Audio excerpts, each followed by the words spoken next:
I first met Jung-ok as a student right off the boat from Korea. She was my favorite student for many years, was my accompanist from my choir.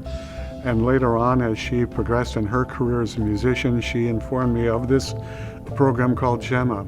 It was very intriguing to me because there are many agencies in the world that deal with physical poverty, and there are many agencies in the world that deal with spiritual poverty. But there are fewer institutions in the world that deal with poverty of the soul. I think that music is a catalyst that can address that issue of poverty of soul.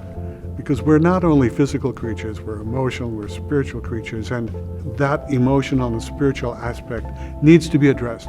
It's hard to say how long this will take to take root in Guatemala, but I trust the leadership of GEMA. They seem to have done their homework. They know what they're up against. They know there's a mission field here.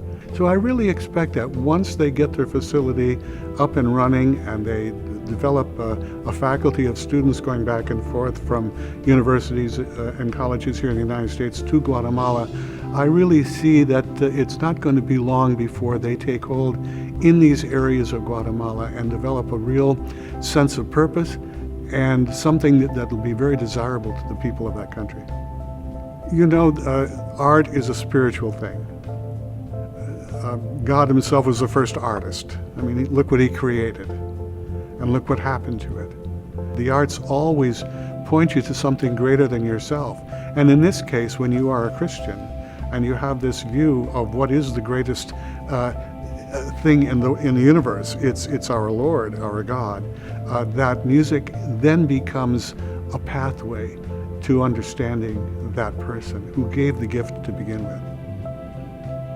There's going to be a role for a lot of people who believe in this ministry to be involved through prayer. I think they are going to need a lot of prayer. They're going to need financial support.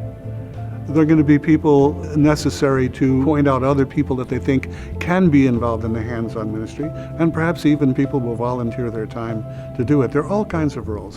And who knows, once it takes off, who knows where it will go.